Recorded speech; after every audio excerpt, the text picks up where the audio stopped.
converted man here, and I turned Japanese. I really turned Japanese. I really think so.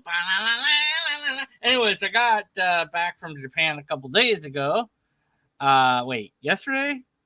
Yes. Okay. I think I have had enough sleep to do logic. Maybe. We'll see. Pretty sure I can.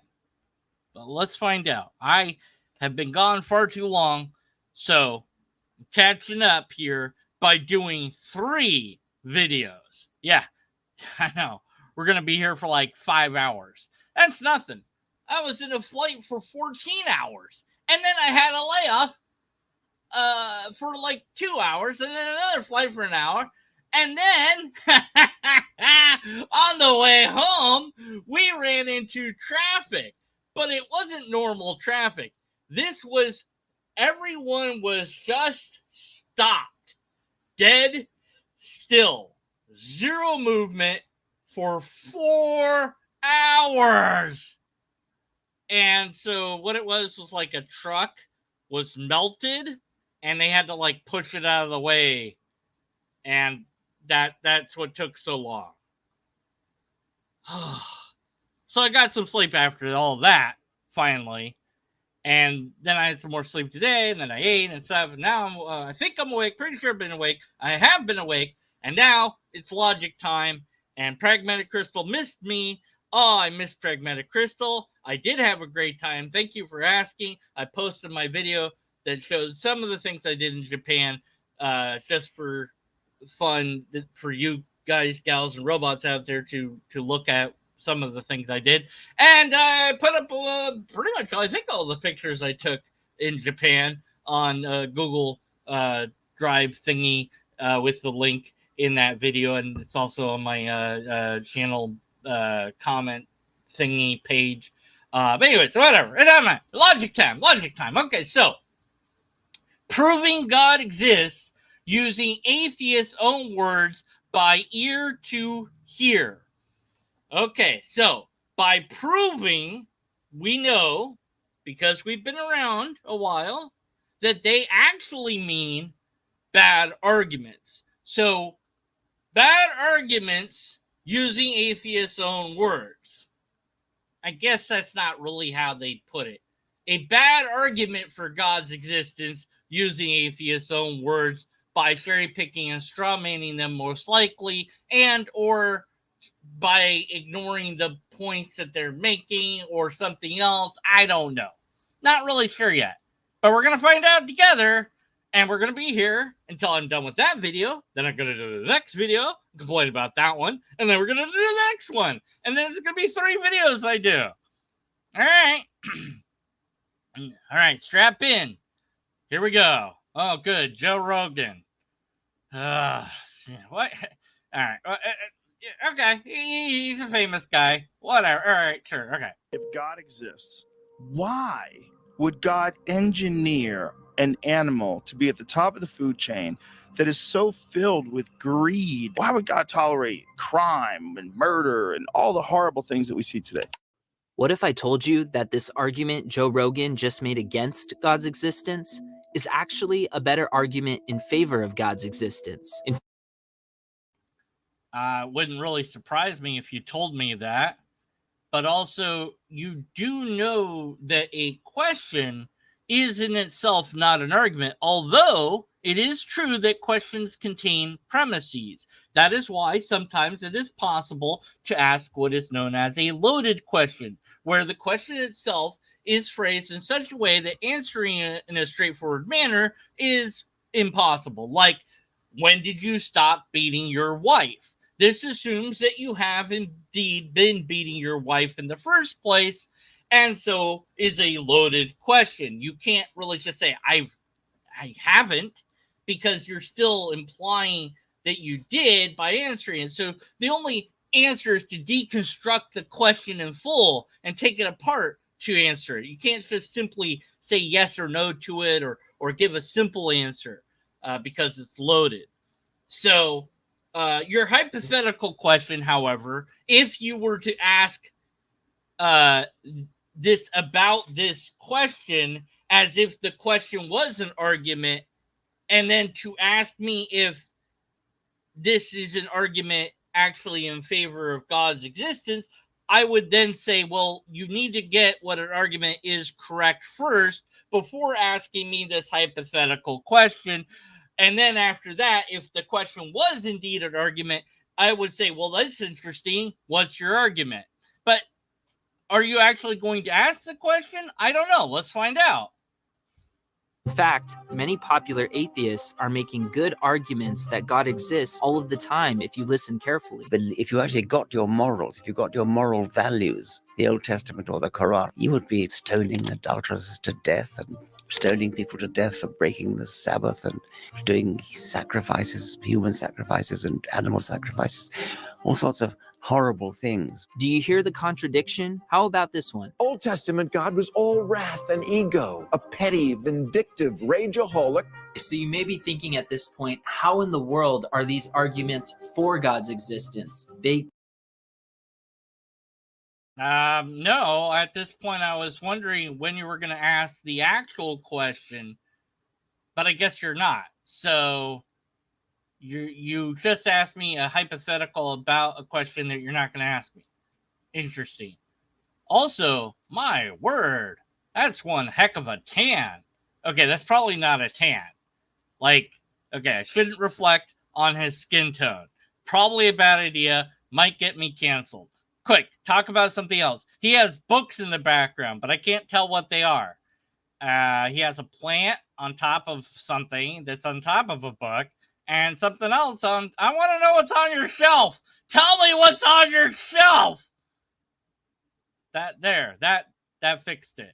All right. Remember, it's not the color of your skin that matters. It's what's on your shelf. Wait, what? Kind of seem like good arguments against his existence. Well, don't go. I don't know that any of them were necessarily making an argument against God's existence. In fact, Dawkins would say, if you followed the Quran, then you should do these things, or that you would do these things. Hey, did you know that in the United Kingdom, a certain political party is trying to or going to outlaw criticisms of Islam? Yay! Screw freedom of speech! Hooray! And I believe, and I could be wrong, but the UK still has anti-blasphemy laws on the books. So, to the UK, I'd like to say, fuck God and fuck Allah. Oh, and also Islam in general. But if you happen to be Islam, my real name is Germania.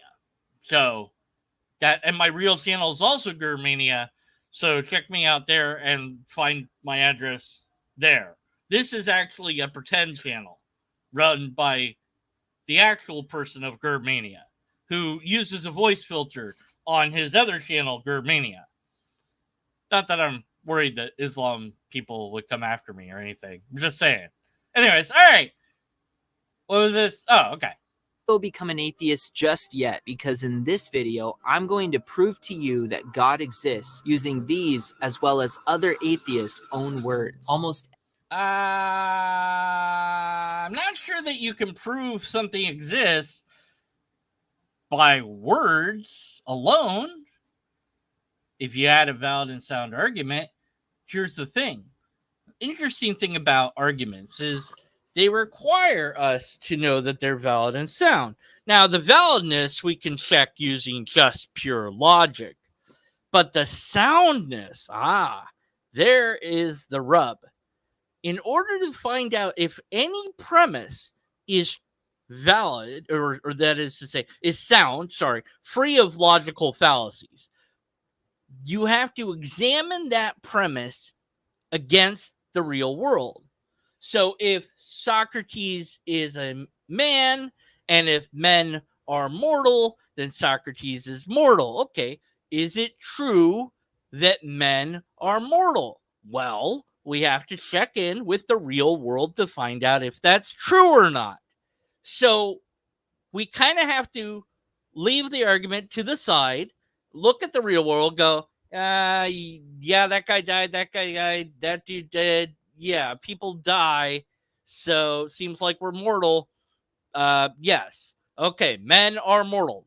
Women too, but right now we're going to focus on the men. I think by man they meant humans at that time, but whatever. Anyways, Socrates is a man. He's a human. Okay. So if he belongs to that group and that group is mortal, then he's mortal. Okay, it follows. All right. But we had to check with the real world to find out if the premises were sound, were free of logical fallacies. And when we did, then we were able to verify the argument being not just valid, but also sound. And then we go, hey, we can accept the conclusion. So then one wonders, well, if you're looking at the real world for the evidence of the dang argument, why do you need the dang argument? Well, you don't really need the argument. You can just look at the real world and find out that, yes, Socrates is a guy and Socrates therefore is mortal, and you don't need the argument. But the arguments are a thing that we have because they can save some time and they're interesting and I like them. So please leave them alone. All right. Anyways, back to the video. Every atheist I've listened to contradicts their own atheistic worldview in Wait a second. Hold on. I'm sorry. Did you just say atheistic worldview? Let me just replay that just to make sure. that God atheists I've listened to contradicts their own atheistic worldview. And Yeah, he sure did. Atheistic worldview. I have to explain this again. I don't know why I have to keep explaining it. Hey, hello. How's it going? Did I write down? Oh yes, I did. I wrote that there's no atheist worldview, and then I sighed at him. Okay. So ear to hear guy, whatever your real name is, you know, I'm at it like, come on, how do I call you by that? E2H? I don't know. You know, it's a weird avatar name. Anyways, check it out, man. Atheism isn't a worldview. Atheist isn't a worldview because these things are not sufficient to make a worldview. Naturalism or materialism, maybe, but even there, they in and of themselves might not be sufficient to make a world view. Skepticism, possibly, maybe, depending on your version of it. But broadly speaking, those things only are worldviews because they cover multiple facets of the world. But if they don't cover all the facets, then they aren't really a worldview. So it really depends on what version of materialism, naturalism, or skepticism that you utilize, because they might not be a complete worldview. Atheist is unique in a sense of being a descriptive word meaning one of two things, but not prescribing any particular system. You can believe in anything you want as an atheist as long as it's not God. If you don't believe in God, or if you think there is no God, you're an atheist.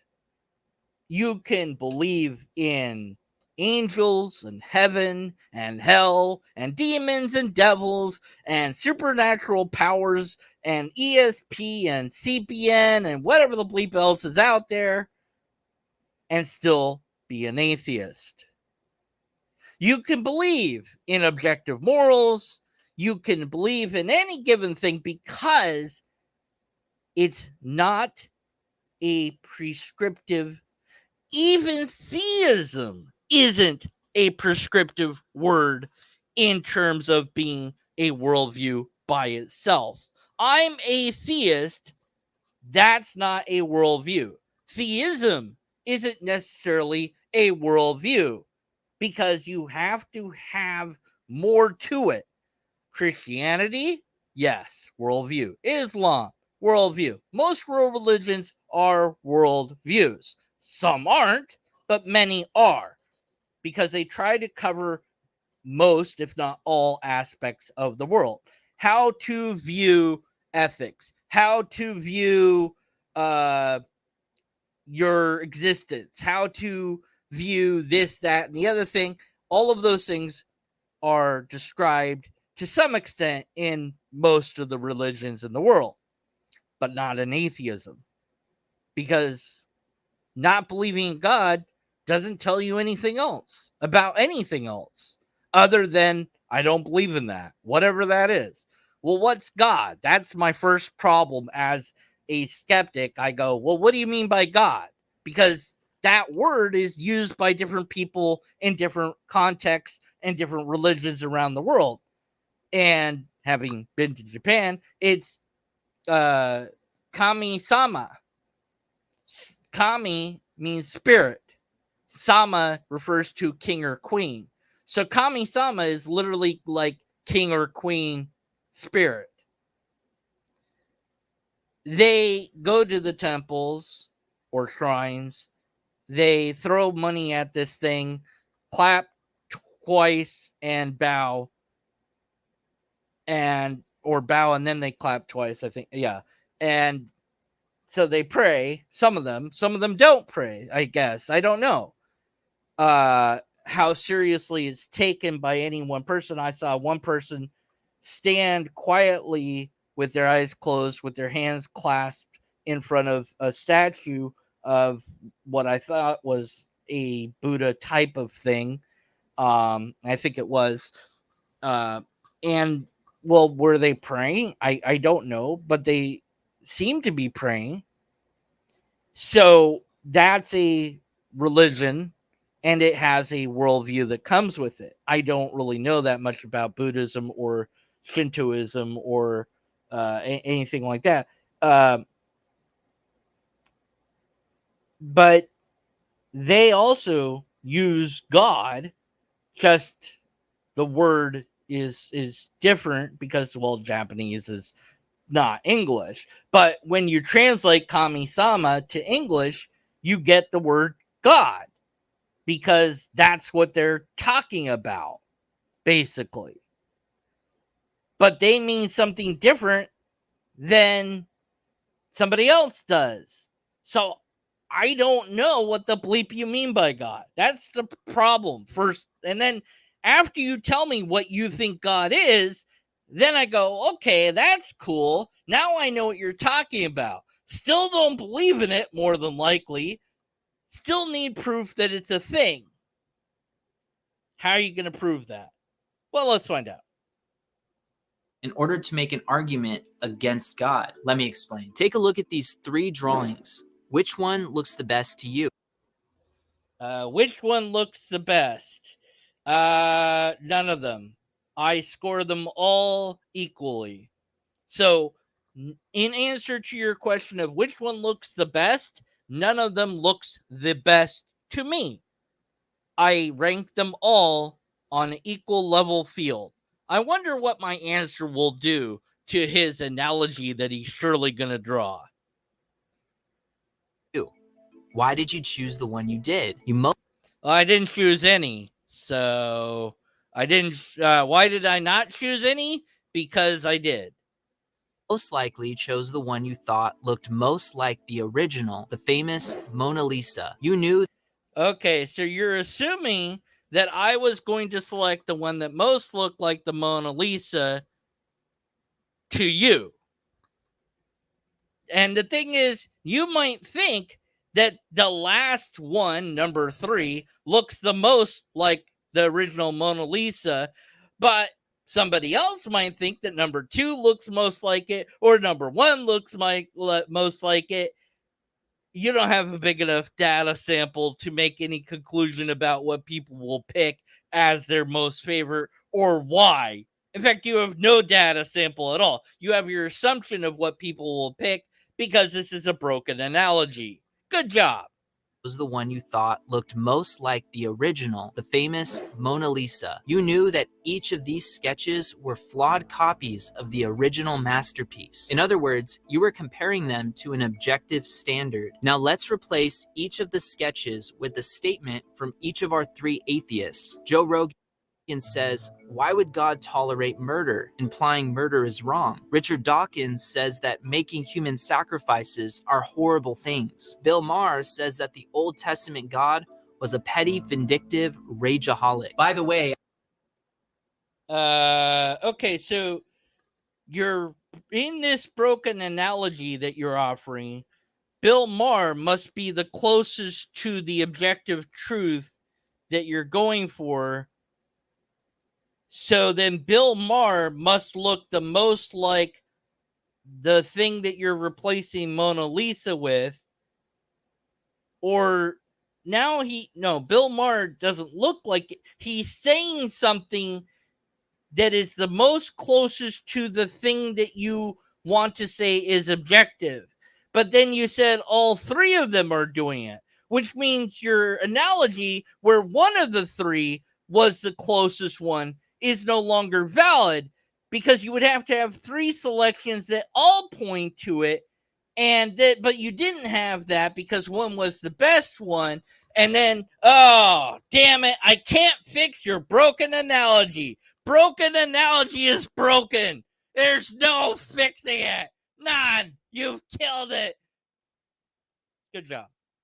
I just want to say that there are answers against these claims against the biblical God, which I'll answer later in the video. But first, I just want to ask, Joe, how do you know murder is wrong? Richard, how do you know human sacrifices are immoral? Bill, how do you know petty, vindictive rageaholics are evil? How do you know X?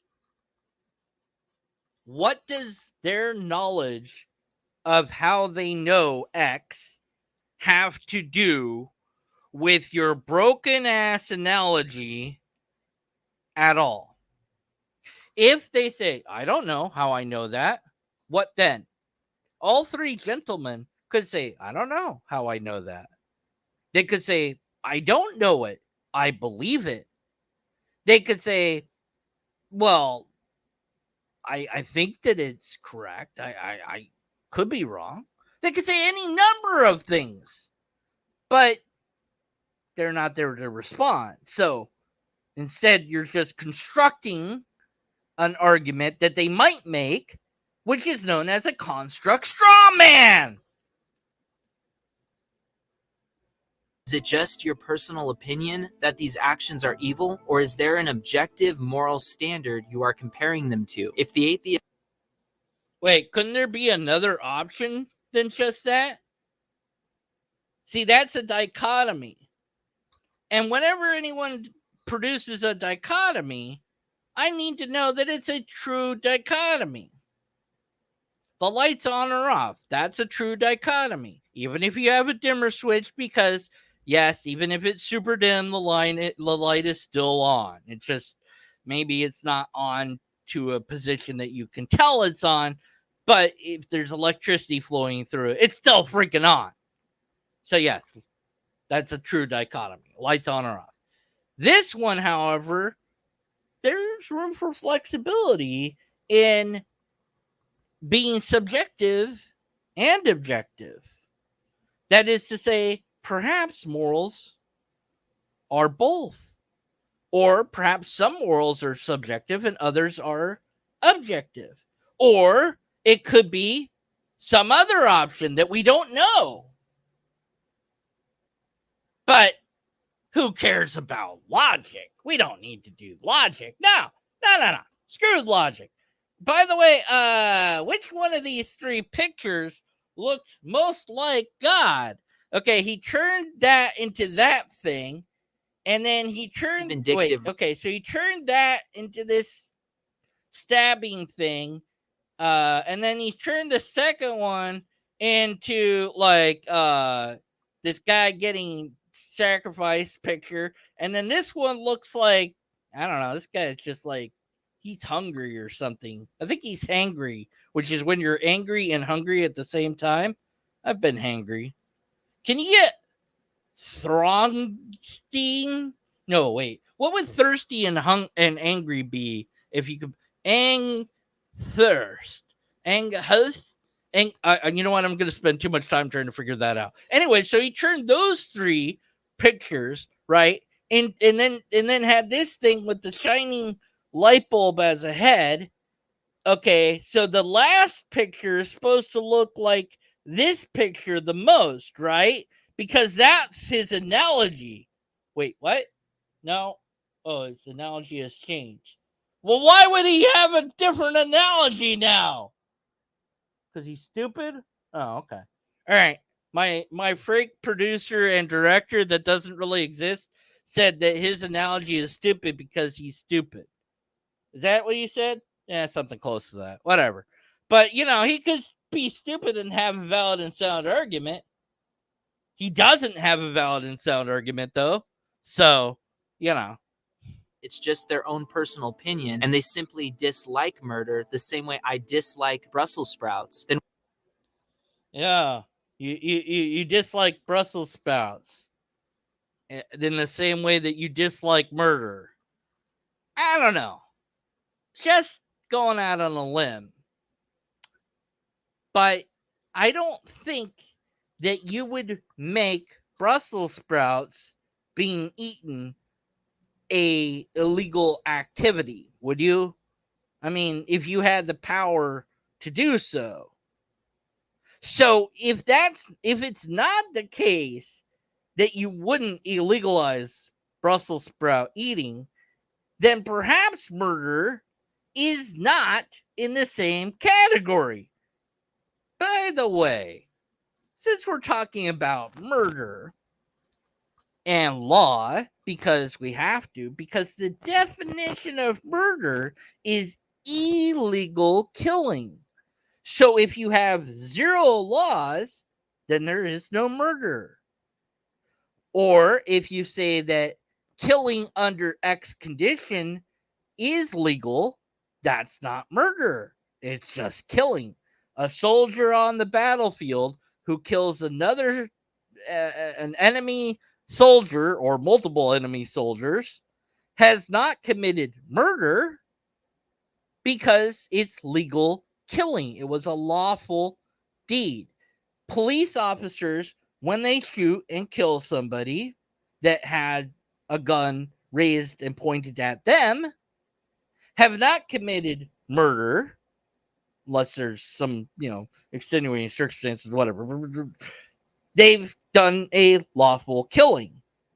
Of course, there's an investigation in every case, but you know what I'm saying. Okay, so there is a loophole around murder being, quote, objectively wrong, because all that we have to do is declare whatever type of killing that is done as legal, and it's no longer murder. Bringing into question then how murder could ever be objective, given that we can erase its existence by simply making the killing legal. It's kind of like, look, yeah, sure, the go to jail space, it says go to jail, but that's only the rule of the game. And you don't have to follow the rule of the game, because we've decided that sometimes you don't have to go to jail. Oh, when do I not have to go to jail? Well, it's your second turn. So, on your second turn, we've decided that you don't go to jail when you land on that space. But the rule book doesn't say that. Yeah, but it's a house rule. Okay. All right, I guess if we all agree that that's the rule, then fine. No. Well, you know what? Actually, you do go to jail. Wait, what? If you keep changing the rule, that's unfair. If you make the rule that it only punishes one player but not the rest, it's unfair. If the rule system is not fair to all, people won't want to play that game. And Monopoly, or chess, is a decent analogy for ethics and morals. In both cases, we have a rule set made by humans. Humans made Monopoly. Humans made up the rules for Monopoly. Humans made chess, and humans made up the rules for chess. The rules are objective, but we can decide together to alter them if we both agree to play by those new rules. If we don't, then what happens is nobody wants to play with us anymore. There's a consequence of it. So if you break the rules that are objective because they've been set by the game, or you break the new agreed upon rules that are modifications to the standard rules, people aren't going to play with you anymore. And in extending that analogy, what that means is you're going to go either to a prison or possibly be exiled or be killed as a consequence of not playing by the rules of the morals that we've agreed upon in our society. The reason that we don't like killing is because we don't want to be killed, broadly speaking. There's some nitwits out there that want to be killed, I guess. I'm not one of them. And if you find yourself wanting to be killed, please seek professional licensed therapists, psychologists, and psychiatrists, and perhaps a neurosurgeon to figure out what the bleep's going on, because that's not normal. But at any rate, so in that scenario that I've given my analogy, which is could be flawed, maybe, the rules are objective, but also they are subject to our agreement that we're going to play by the standard rules, or that we're going to modify X rule and play by that new modification. But then that becomes objective because we all agree upon that that's going to stay static as long as we play the game. So ethics can be seen as objective and subjective at the same time. And so can morals. But that would blow away his entire argument. So we're going to ignore my analogy. And why are they so outraged about it? And why are they all acting like we should all have the same disgust for evil as they do? But if the atheist says there is an objective moral standard that everyone should follow, now they have a problem. They have just violated their own atheistic worldview, naturalism. Here is Wrong, very wrong. Not all atheists are naturalists and or materialists. And also naturalism, as I said, could be a worldview depending on what version of naturalism you hold to and what you think it is or how you think it works. I'm not a naturalist. I don't want to speak on behalf of naturalists. So maybe it's a worldview-ish. I don't feel like looking it up because the burden of proof really should be on him to prove that naturalism is the worldview that he's debunking. But that's not atheism. That's the problem. If you wanted to say X number of atheists are also naturalists, fine, you would need a wide-scale survey to do so. 10,000 people would be decent. More is better. The more people you pull, the more accurate of a polling you're going to have, and more accurate map you're going to have of what people feel like in response to the questions you asked. And you don't want the people answering to necessarily know what the goal of your poll is, so you have to include irrelevant questions to some extent. You have to include the same question asked in different ways and things like this. It's really hard to make a decent poll. But as far as I know, there is not a poll asking any number of atheists what worldview they hold. Do you believe in, are you a naturalist? Are you a materialist? Are you this? Are you that? Or whatever.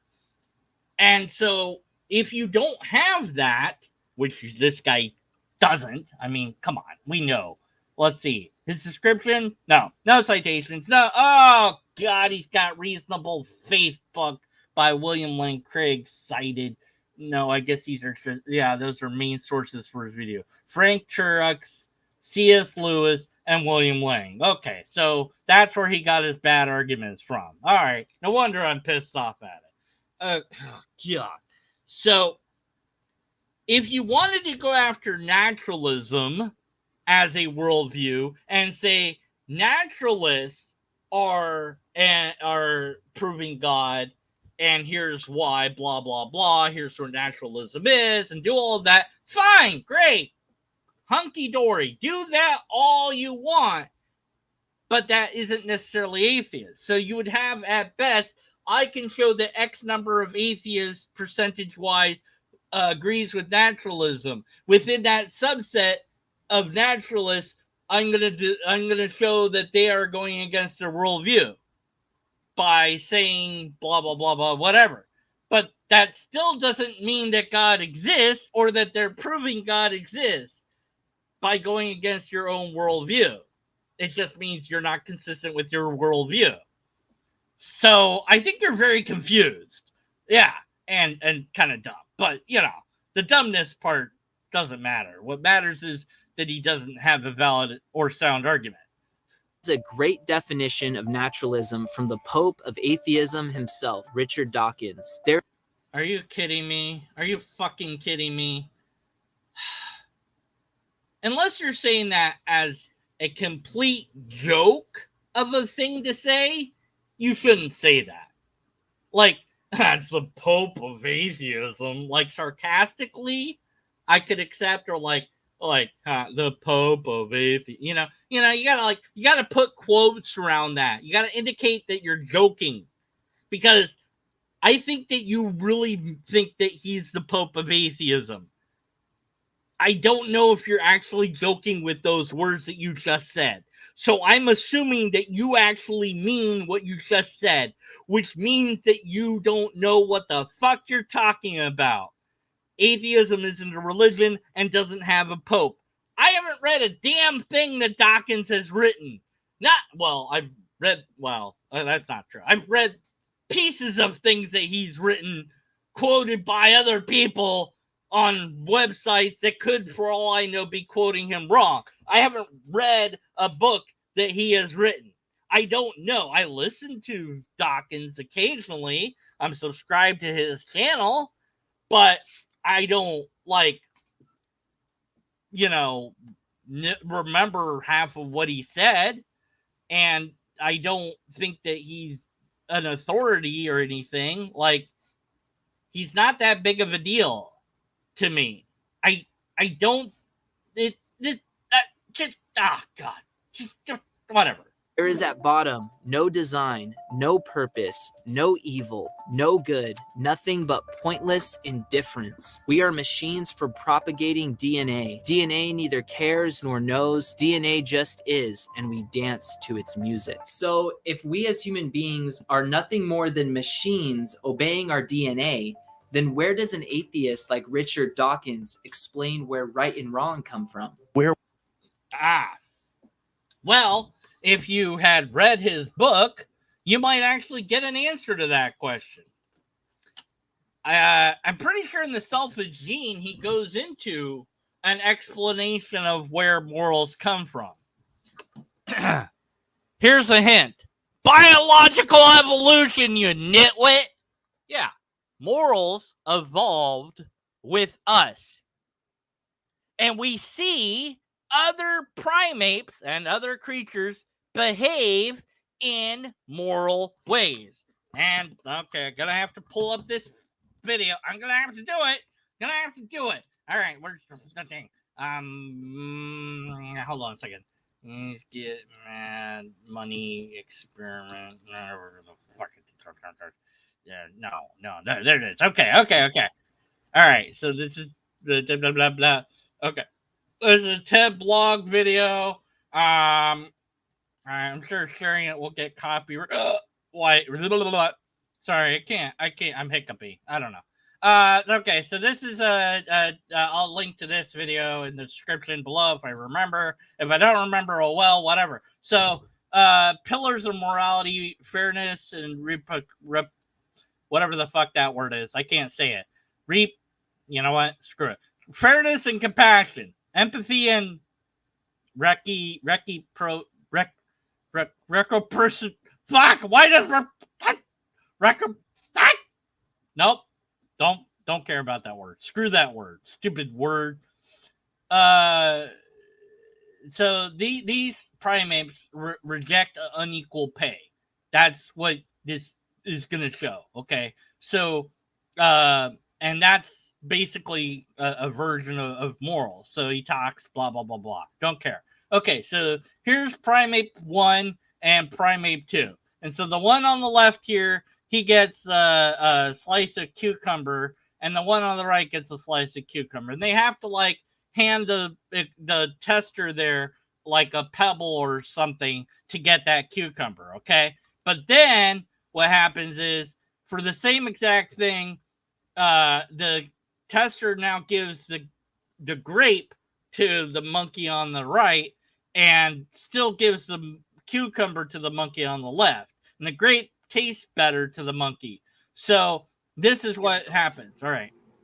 And she gets cucumber again.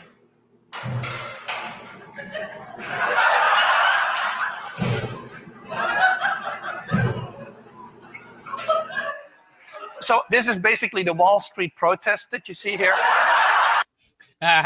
Okay, so yeah, so it's the monkey is mad that it didn't get the fucking grape, and it's like protesting. It's like banging the rock. Like, how dare you not give me this? How dare you give the other one that, and I didn't get it? I'm doing the same thing they're doing. That's not fair. And then he talks more, and he says that some of the monkeys that didn't get that got the grape eventually will refuse the grape because the other monkey's not getting the grape.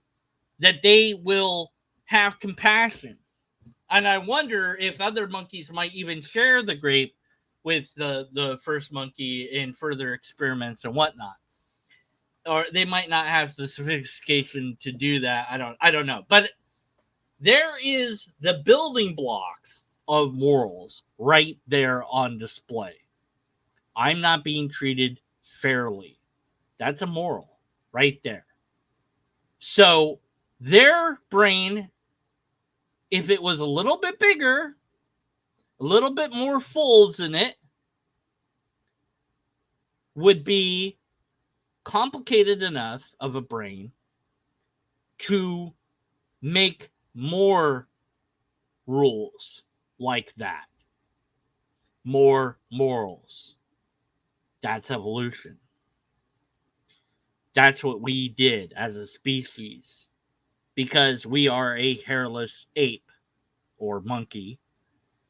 And our brains, as they became more developed, aimed more at building more of these morals, and those morals evolved with us over time.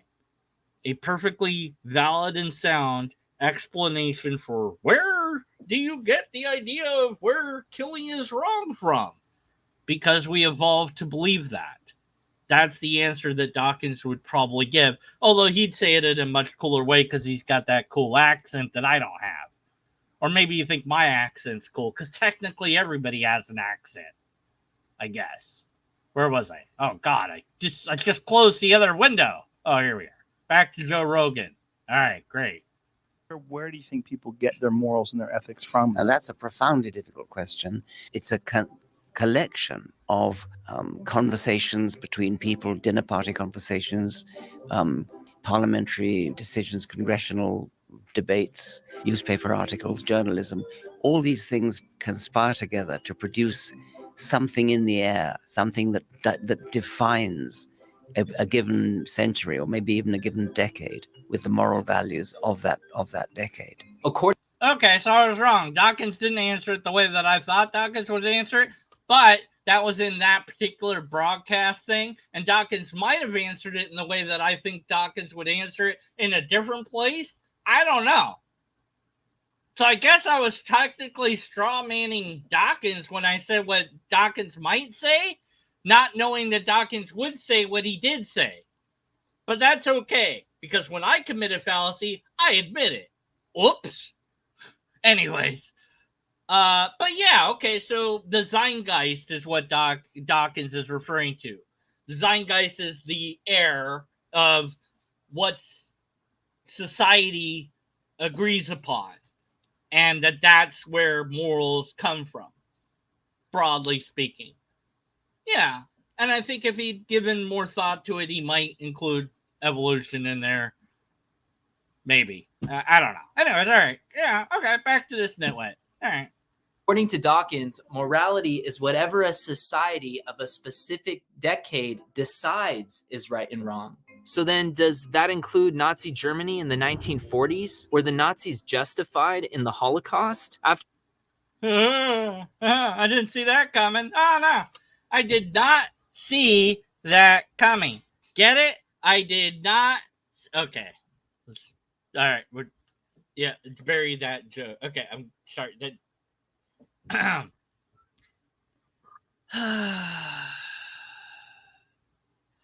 All right. So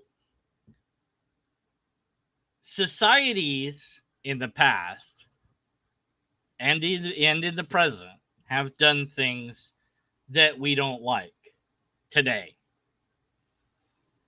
The Aztecs sacrificed humans for their god or gods. I don't like human sacrifice. I think it's messed up.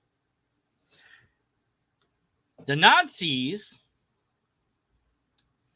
did not necessarily all agree with what they did during the Holocaust. Some did, but not all were involved in actually carrying out the orders to do what they did. The fact that people can be convinced to do what they did is pretty damn scary and should give us deep pause and reflection.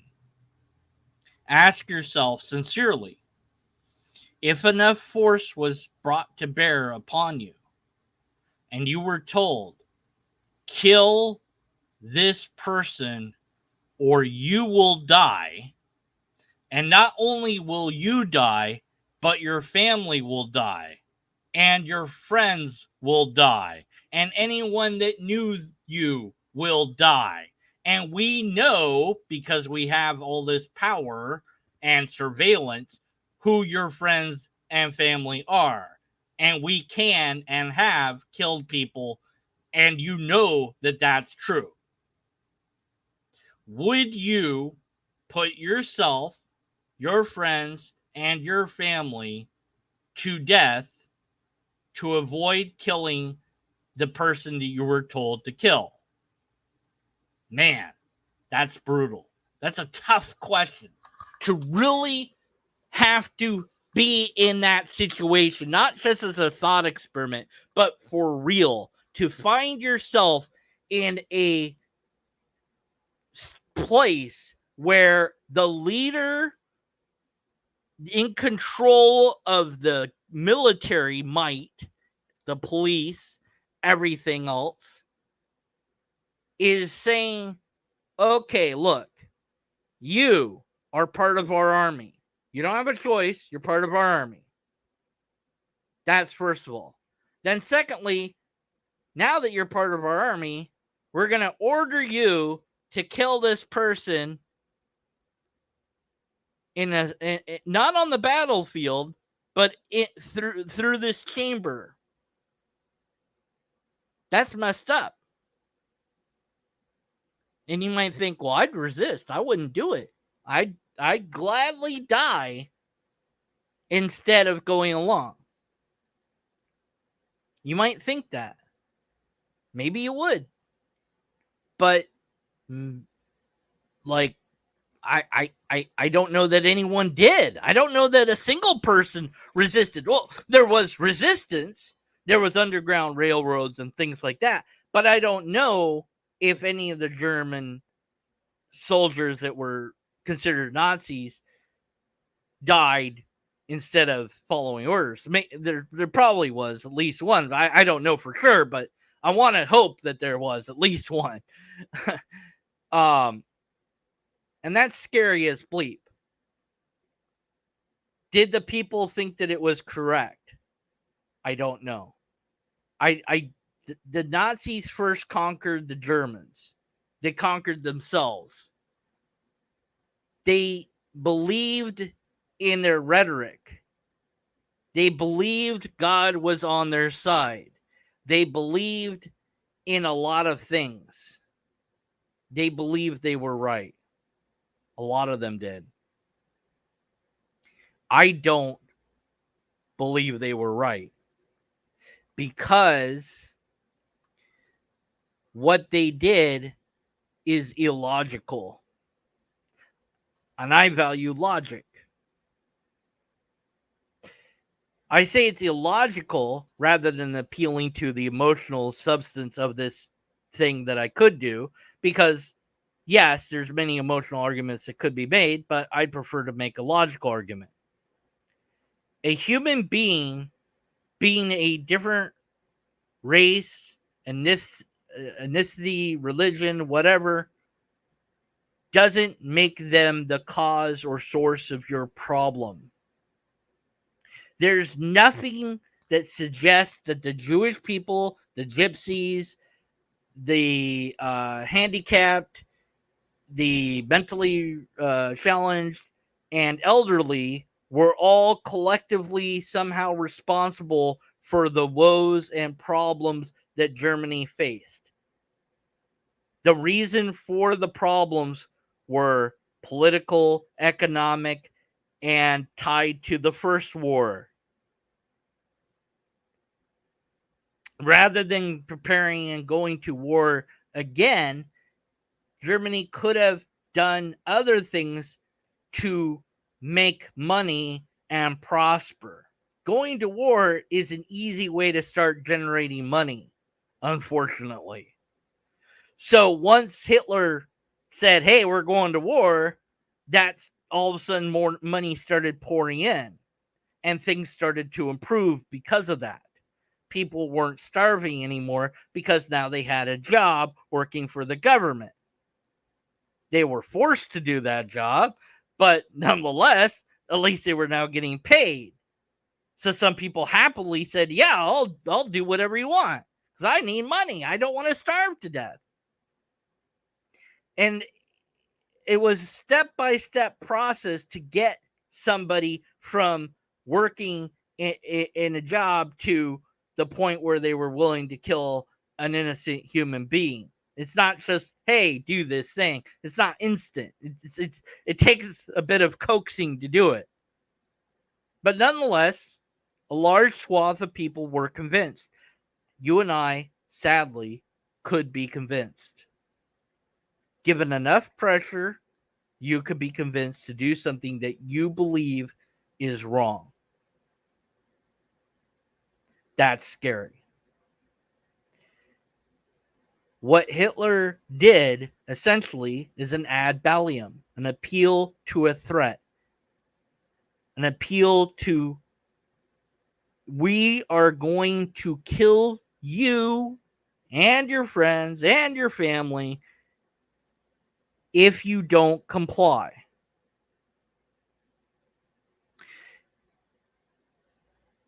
That power doesn't make him right. The power is logically flawed because the tactic is a logical fallacy. So there's no logical reason to kill these people. So I don't have to view this as morally wrong. I can view it as logically incorrect. Your move, nitwit.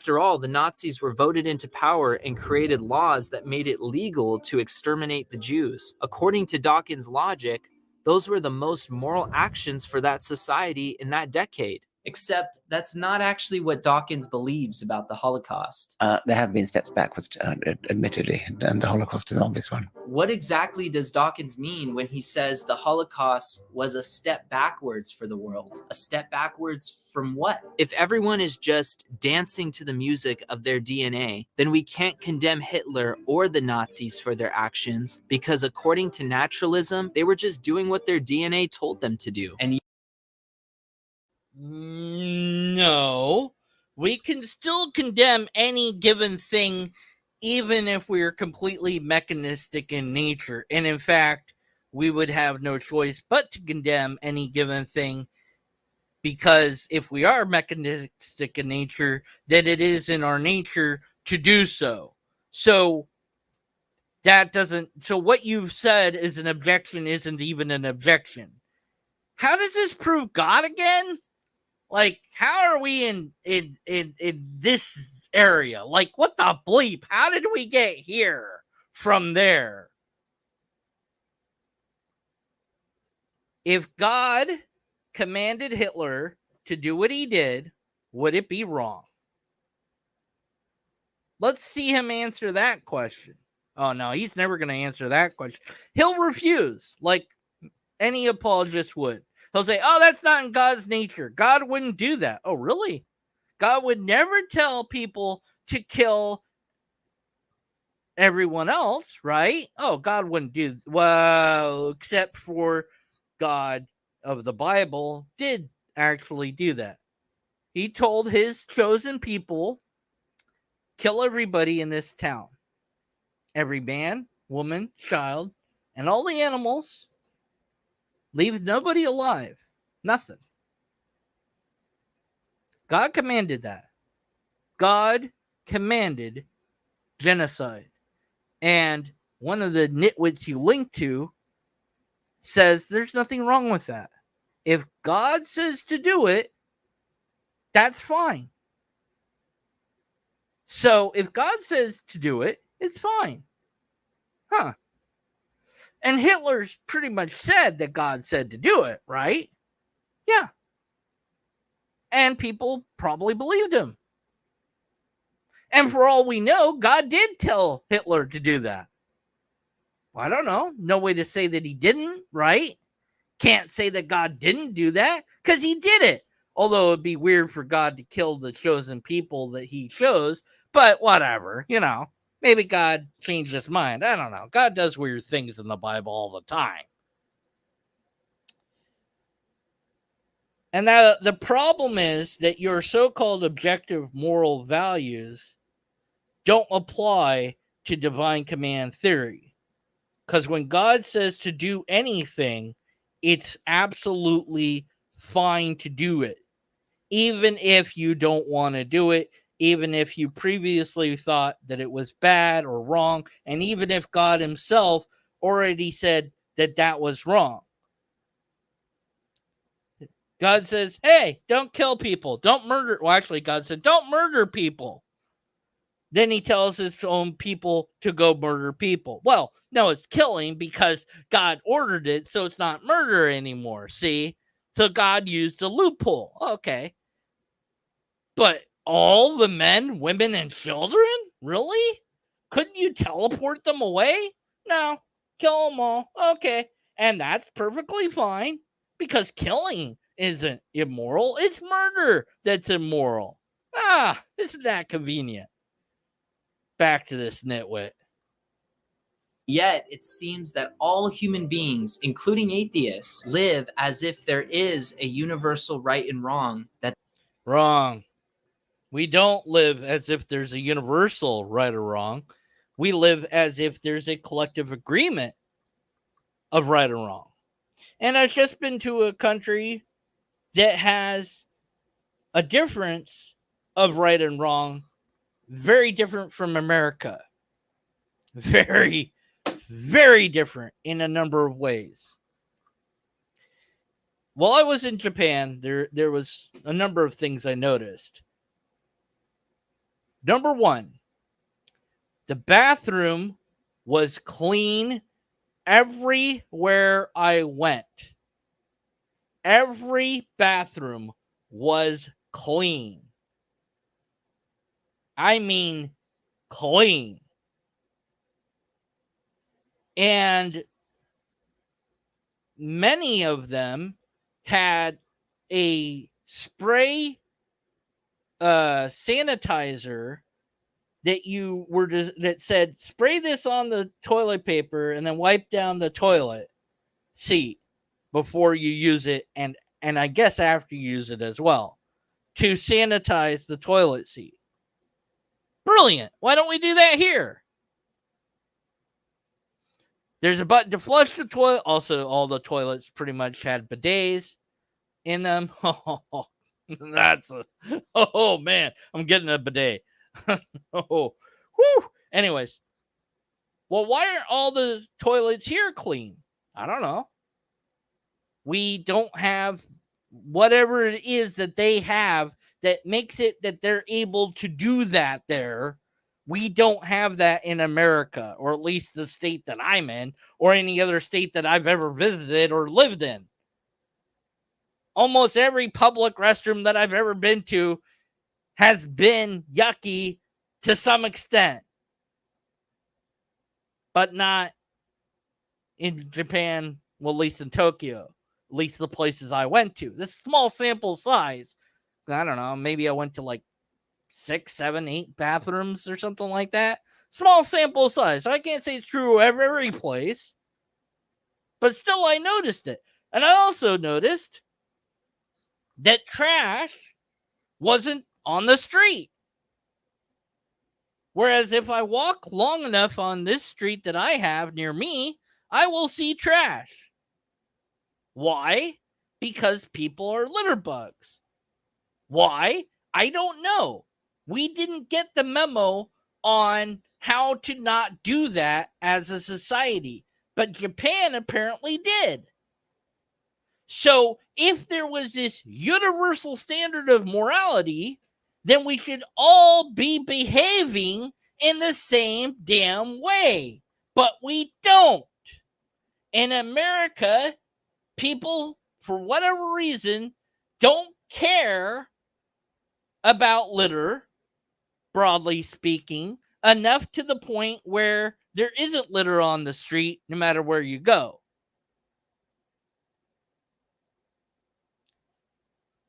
So that proves there's no universal morality. End of story. It's done. It's dead. It's not a thing. We have a collective morality. Yes, it's frowned upon to litter. Some places say it's illegal to litter and you'll be fined for it. But it's interesting that we have to threaten people to not do it here. But over there, they don't have to do that. Why? Well, they start young. They teach the kids to clean their classroom and to have respect for things and to clean things. And so they have a different system than we do. So why not adopt it then? Sure, yeah. But regardless, if there was a universal morality, everybody worldwide would behave almost identically, if not actually identically. But we don't. We value different things in different ways at different levels because we do. And that's it. I just, mentioned that the UK is going to either actually outlaw criticisms of Islam or they're wanting to outlaw it. I'm not sure which, but that's a bad thing because Islam fucking sucks. Screw Islam. Screw it. It's a bad religion and it's done bad. It's evil and vile and wicked. Almost as messed up as Christianity. Well, no, actually, more messed up than Christianity because at least the Christians aren't really actually following the Old Testament. The problem with the Islam religion is they do follow the Old Testament and their version of the Bible, which says to kill everybody that's not Islam person, which isn't a good thing. And you got the Jews and the Islam guys fighting each other, killing each other over who killed who first. And this is one of many wars that they've had over and over again. And it's all kind of tied back into that God promised them the same spot of land that's magical now. Anyways, where was I? All right, morals not being universal. Got it. Anyways, so this is wrong and also doesn't prove God. Keep going. That the entire world should be judged by. The great Christian philosopher Thomas Aquinas called this universal right and wrong the natural law, which he And he was wrong. The end. described as primary moral principles that everyone in every culture for all time can't not know. He You can't not know it, but plenty of people do not know it because they don't act that way. How do you explain Nazi Germany if universal morals exist? You can't have it both ways. So we're able to ignore the universal morals and replace them with different morals, which means they don't matter then. So we're still back in square one, even if there are universal morals, which you'd have to prove and you didn't. Then we're able to ignore them and replace them with other morals anyways. So it doesn't make any difference, does it? Oh, well, whatever. Anyway, so this doesn't prove anything because objective moral values don't prove God. Because you don't need God to have objective moral values. To have objective moral values, you just need an ethical system. Because your morals are objective in the sense that they aim at the goal that your ethics set for you. There you go. They're objective. They're subjective in that you have to select an ethical system to live by. And I suppose you could change that ethical system on whim. We typically don't. Anyways, so that's not proof. Can't not. No, that's not a thing. He was wrong. What else you got? More of the same, more of the same, more of the same. So you don't have an argument. So, okay. So I've been going at this video for an hour. And I said I'd do 3 videos. And I'm not done with this video. I'm 5 minutes in. It's 12 minutes long. But if I keep doing this video, I'll be here for another 5 hours. So I have to end this video, which means I didn't give you the full video of this video. And then okay, so wait, I know. Okay, I'll do part 2. And in part 2, I'll finish up this video. And then because I want to get to the next video. Okay, well, we all know that this video is just going to say the same crap over and over again. Hey, look, an atheist complained about morals. That means God exists because morals are objective, and that means God exists. That's it. That's his argument. It's not proof. It's not a good argument. It's a bad argument. Okay, so we're moving on. I have to move on. I'll do part 2 if you really want me to of that video and I'll be like part 2 of the thing because people. I don't know what I'll call it. Anyway, so New Way to Prove God Exists by Thomas Cahill. And by new, he means old and rehashed argument. So this is going to be broken and stupid. Here we go. In a recent video, I talked about the contingency argument for the existence of God. Right, and that's a bad argument because it assumes there is a contingency, it assumes God, and it houses special pleading and God of the gaps. And he goes upon the fallacy of composition. Let's get to that. Example of this is just because every human being has a mother, it doesn't follow that the human race as a whole has a mother. That would be the fallacy of composition. And it's objected that the argument from contingency commits the same kind of logical fallacy when it says that because everything in the material world is contingent, the material world as a whole must be contingent. Yes, it is a fallacy of composition. That is one of the many fallacies that argument contains. Good job for pointing it out. You're going to ignore it, though, aren't you? It's objected that that is the fallacy of composition. And I think there are good arguments to say that that is not an example of the fallacy of composition. Please provide even one argument that you think is good. What do you mean by good? Because there's only valid and sound arguments, and then there's arguments that aren't sound and arguments that aren't valid. And so you either have a argument that matters and works because it's valid and sound, or you have a broken argument. So please present your valid and sound argument that shows that the exact same thing that is indeed the fallacy of composition is somehow not the fallacy of composition. I'd love to hear it. You're not going to do that, though, are you? All right. But even if we say that the version of the argument from contingency I presented in my last video commits the fallacy of composition, then that still wouldn't say anything about the argument I'm presenting in this video. Okay. Because Phaser's version of the contingency argument doesn't say anything about the contingency of the universe as a whole. It doesn't talk about that. Cool. Instead, Phaser starts with the contingency of any particular material thing.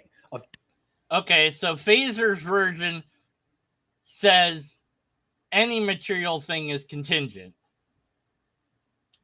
Okay.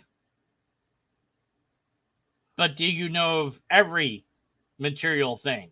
Because we only know about the things that we know about. We don't know about everything that there is in the universe.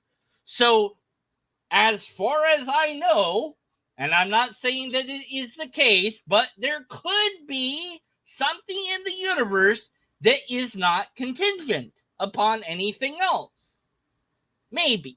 And maybe that's in quantum physics or something. I don't pretend to understand quantum physics. But yeah, criterion needed. What? Whales? The bleep's going on? Whales and dolphins? Those are close, but they're not lobsters. So you only get half a point. All right. Dogs, of cats, of bricks, of houses, of anything. And he proceeds from there to the existence of God. He doesn't talk about the universe as a whole being contingent. He skips over that part and argues that he can still get a good argument for the existence of God without talking about the universe as a whole being contingent. Okay. So, what is this argument? Well, the first thing we have to do is get down what it means for a thing to be contingent. No. We don't need to do that because I know what contingent is. So just get to the argument. That's all I care about. Just give me the argument. I don't care about contingent. He's doing. Oh my! Can contingency explain itself? Where's the fucking argument? Get to the argument. Where is it? Okay, no, it's somewhere in here. God damn it! Where's the argument? You know what? All right. Let's see. Show transcript. Do you have the syllogism? Is there a syllogism? Wait, I need the timestamps on. Please give me the syllogism. Premise.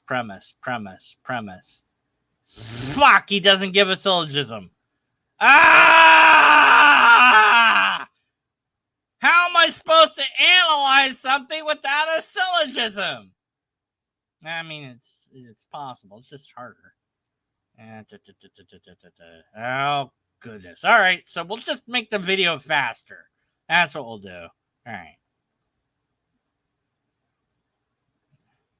And the term contingency is usually paired with the term necessity. Yeah, I know these that. terms come out of the idea, this question of why does a thing exist? Not why. Why does a thing exist? I don't know, because it does. Why everything exists, but why does any particular thing exist? And in my last video, I used the example of a Perry Como CD and asked why that Perry Como CD exists as a Perry Como CD.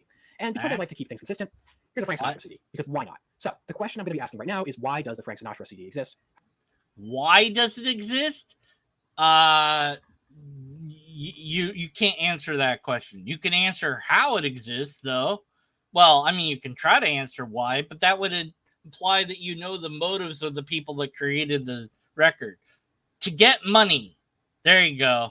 It exists because somebody somewhere wanted to make money, and they made that record to make money. There you go. That's why it exists. Oh, but by why you actually mean how. Okay. All right. As a Frank Sinatra CD. And in that last video, I said there's 3 ways to answer the question of why this.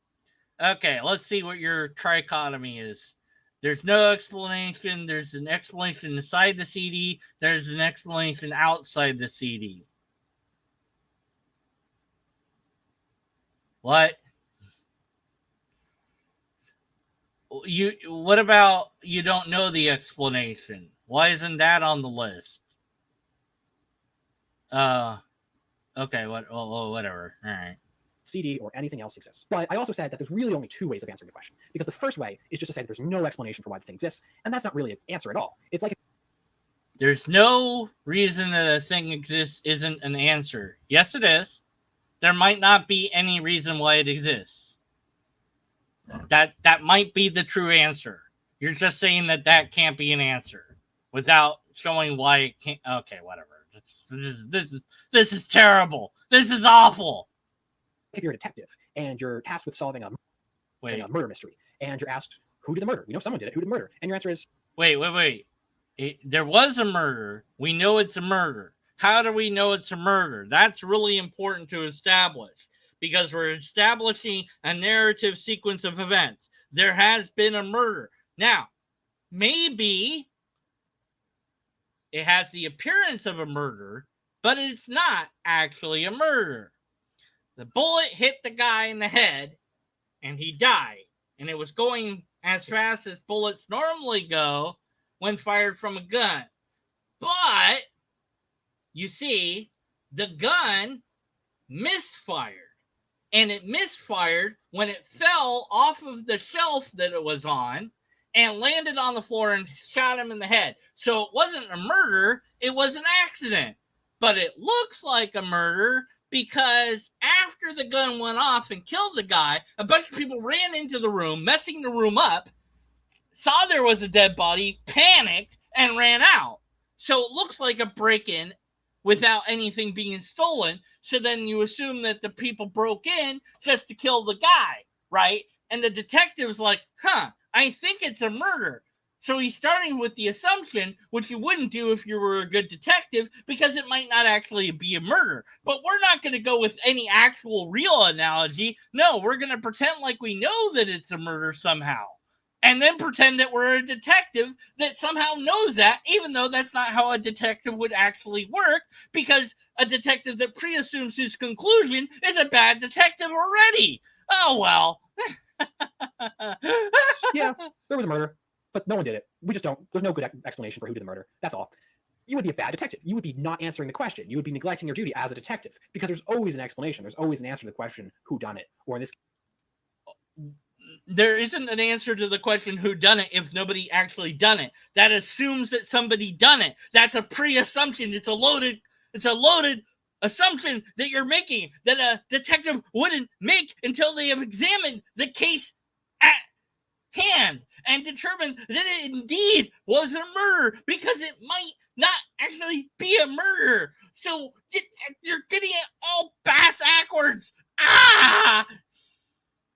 case, what's the reason why the Frank Sinatra CD exists? So there's only really two explanations, two sufficient reasons that are possible for why the Frank Sinatra CD exists. And you'll see why in a second. Those two reasons are the Frank Sinatra CD is contingent or it's necessary. And what a thing is if it's contingent, what that means is that the thing has its explanation for its existence found in something outside of it. And if it's necessary, we say it has the explanation for its existence found inside of it. So that's why those are the only two explanations. So you're saying that you think that these are the only two explanations because it has to be outside or inside of it. Well, I'm sure that there's nothing that you could say after this that will completely invalidate your assumption here on this dichotomy.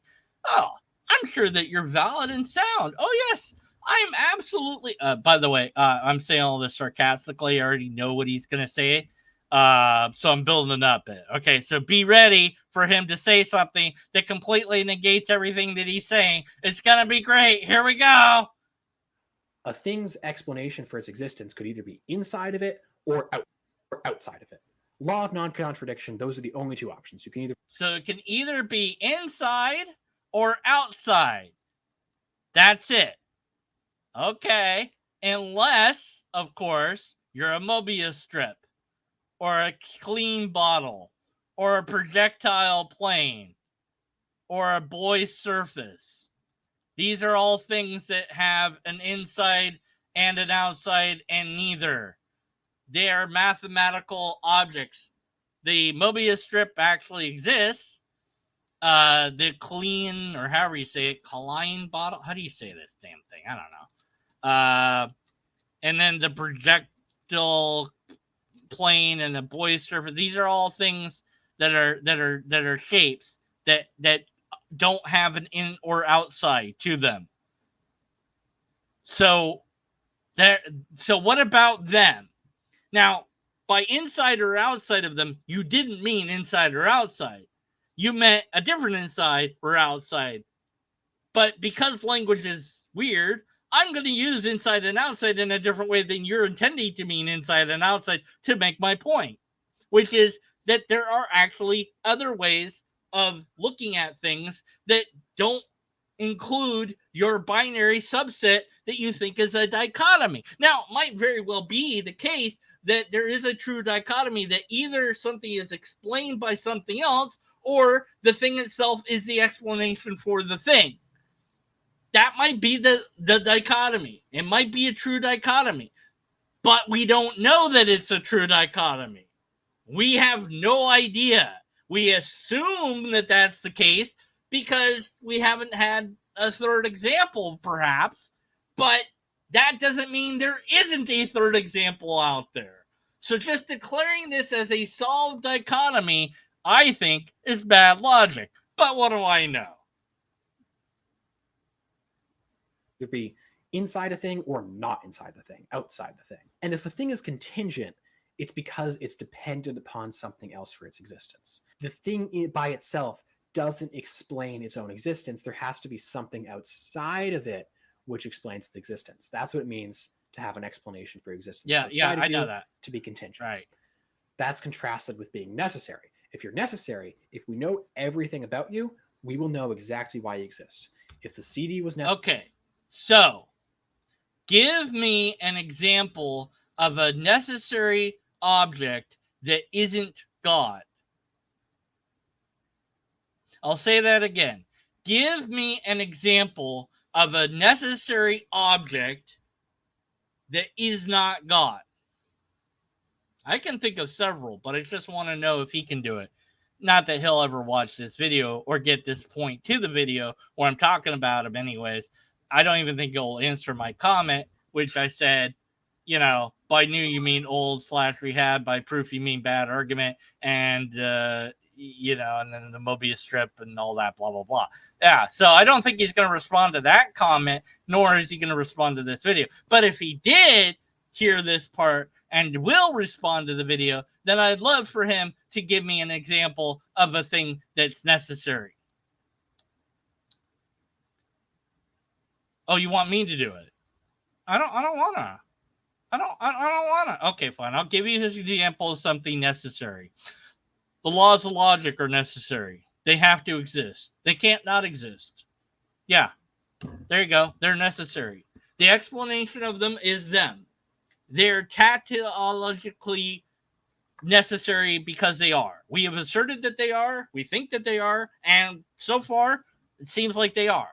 A is A. Why? Because the law of identity is a thing. Why? Because it is. There's no other explanation than that's just how it is.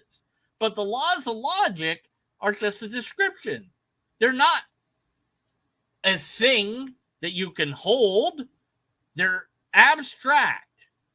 They'd still be true if we weren't around to know about them, but there'd be nobody to label them.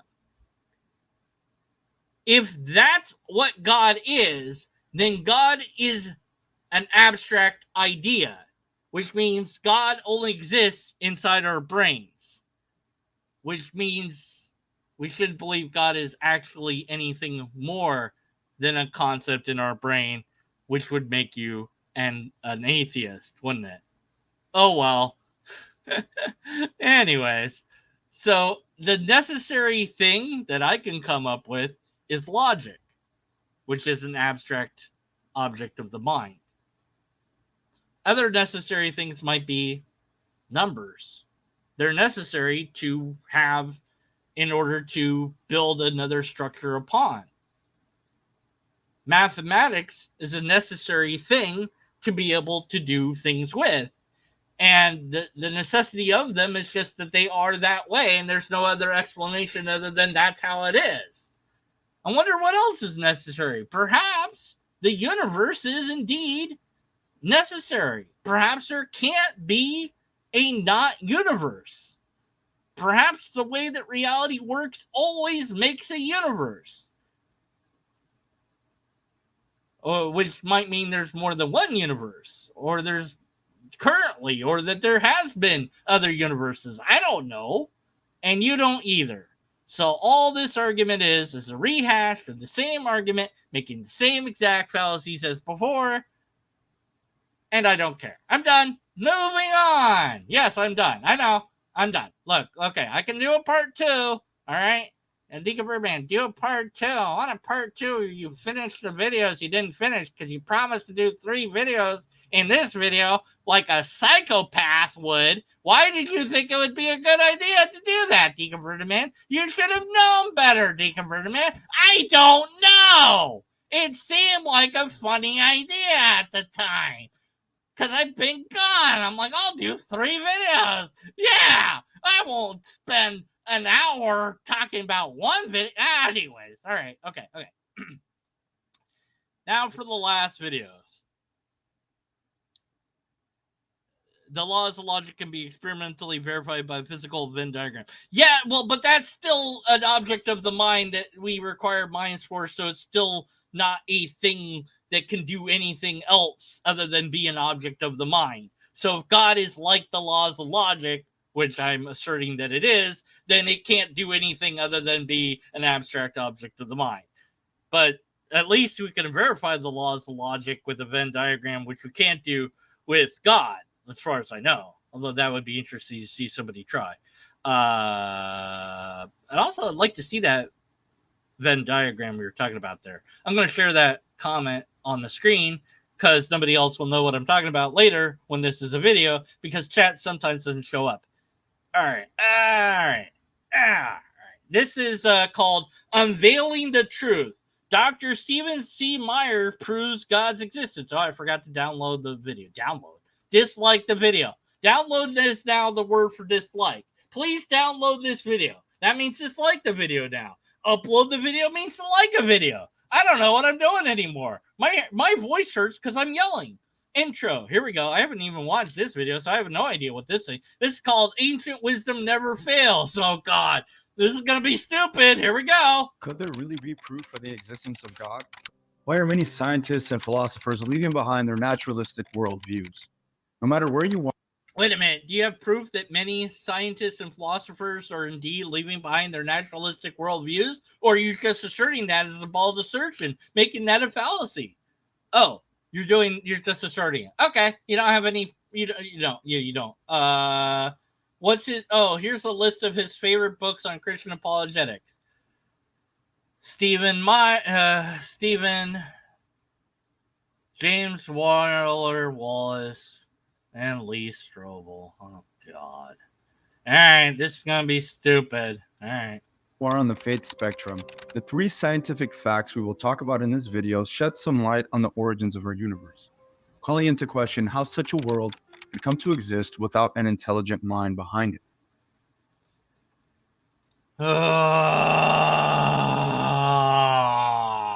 Why, Laud? Why? Well, the explanation is actually pretty simple. You see, the lobster original deity didn't have humans in mind. We're just an accidental byproduct of the universe. Lobsters were the only thing it cared about.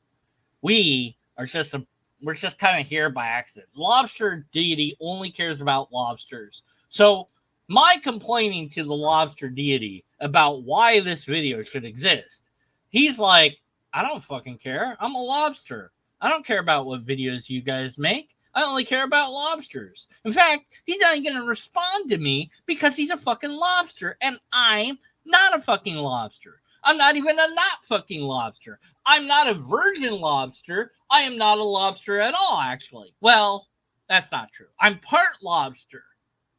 Like 1% lobster. You can't prove that I'm not at least 1% lobster. A 98% lobster.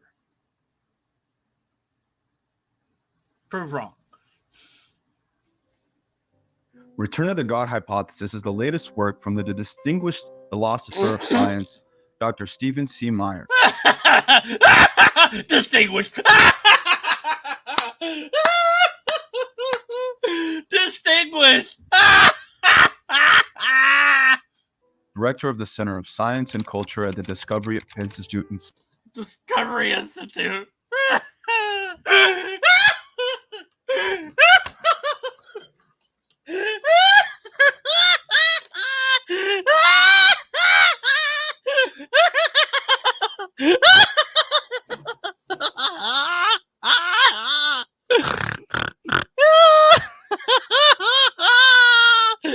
No!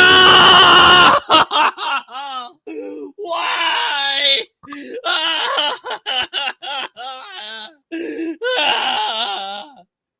Seattle. He is one of the world's leading proponents of intelligent design. Yeah, he's an idiot. All right, moving on. Dr. Meyer shows that science at its most cutting edge has supported those who have held a deep belief in a personal God. No, he hasn't shown that at all. Not even a little. It's nothing but pseudoscience. Oh, I can't. No, why? There's nothing more. No, I could end the video now. This doesn't prove anything. Oh, wait, that's right. You said Dr. C. Meyer. Oh, he thinks this guy, an intelligent design advocate, proves God's existence. Oh, God. All right, what stupid argument are you going to have? Let's see. To the idea that a mind vastly superior to our own not only created the universe, but also purposefully arranged for it to have precisely the properties required for human life. Oh, God, not this argument again. Yes, the universe is so well tuned that only life on a specific planet orbiting a specific type of star could support life in one solar system and nowhere else. Why? Why would God do that? There's like 1 trillion planets out there. Why wouldn't every single planet be teeming with life if life is so damn important? Fuck that. Why even contain it to a planet? Have it everywhere. Why isn't everywhere compatible with life? So stupid. That's so... No, I don't want to keep going. I know I promised to do 3 videos. I know I did. This doesn't have to be the 3rd video. I could do a different video. I can find a different video, right? What's he say? The Big Bang argument. Oh God. What is he? No, this looks stupid. Wait. What does he say about evolution? He can say something stupid, isn't he? Of the celestial bodies. And Charles Darwin posited in the 19th century that humans evolved from lower animals through a mindless process called evolution. Yeah. The late 19th century and early 20th century saw scientific materialism reach its peak and even spill over into political and psychological discourse in the works of such atheists as Karl Marx and Sigmund Freud. Ah, jeez. Yet, in the march of science into the 20th century, theism God. came back with a vengeance, starting with Edwin P. Hubble's discovery that the universe was constantly expanding. No, that's not. No, you're wrong about everything you just said. No, no.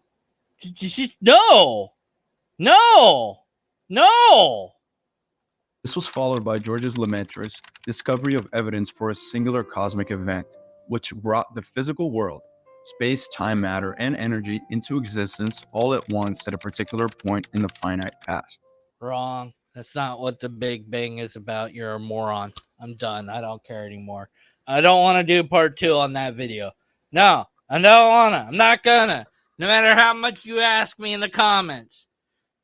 Okay, well, maybe if Pragmatic Crystal's like, please do it, I'll do it. Or, better yet, if somebody that's actually single and thus I have a chance with would ask me, that's also a woman, by the way, just going to make that also a requirement. Why not? Yeah, I'm back, baby, and I'm already complaining about being single. Look, when I went to Japan, there were so many beautiful women. It was crazy. I couldn't take it. I couldn't take it. And believe me, I would have asked them all out. I would have, but I can't speak Japanese. Why was I there? It didn't make sense. But I went there anyways because I always wanted to go, and I really love Japan. Anyways, all right. Sorry.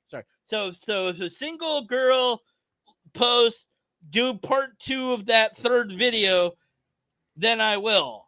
But if not, then I won't. But I will do part 2 of the other 2 videos if some people, like more than one person, says that they want me to. But not that third video. Fuck that third video. I hate it. All right, I did 3 videos, kind of. Maybe I should have modified what I said. I'm kind of going to do 3 videos in this video. Pretend I said that at the start of the video, or now a live stream, or whatever this is. It's now a video. No, it's not yet a video. It will be a video when I end the stream. It becomes a video on YouTube. So if you're watching it as a video, then oh god, I don't. Okay. Anyways, so all right. Oh, my voice is killing me. Why did I scream and yell? All right, so let's see. So we don't have any argument for God. Well, no, let me go back. We don't have proof of God. Period. We don't have any proof offered. Not at all. None of these videos offer proof. They always say proof, but they never have proof because proof is a different thing than an argument. But they keep doing it. I don't understand why. They don't understand what the word proof is. At least in common parlance. I mean, if you mean logical proof, that would be nice. But they need to have a valid and sound argument, which they also don't have. And they also don't have any tests at all. So we have no empirical evidence, no repeatable test, and no valid and sound argument. And because we have none of that, I declare that we must be skeptical of the conclusion, which means to hold the conclusion in question. Maybe it's true, maybe it's false. We don't know. And we just leave it there on the unknown shelf of our mind, in the back with all the memories that Joy shot into the back of the memory in Inside Out 2, which I watched. It was okay. I'd say it's a 3 out of 5. 3.5 out of 5. I could write a review on my commentary thing, part of my YouTube section, but I'm not gonna. I guess I'd say it's like a popcorn flick, family friendly, nothing offensive. A decent movie. 3.5 out of 5. Yeah, that's what I would say if I wrote it, but I didn't, so I don't. Anyways, thanks for listening to me, and hope that you enjoyed this and laughed at some parts or got upset or something. I don't know. Hopefully it made you think at some point. And if not, well, how about this? I've got one. All right. When is a duck not a duck? There you go. There's something that will make you think. I don't know. Maybe not. I don't know. That one made no sense, to be honest. Oh wait. I've got one. I know the thing that will really work, actually, and it is how to keep a moron in suspense. Okay, so here's how you do it. Okay, first, step 1: how to keep a moron in suspense.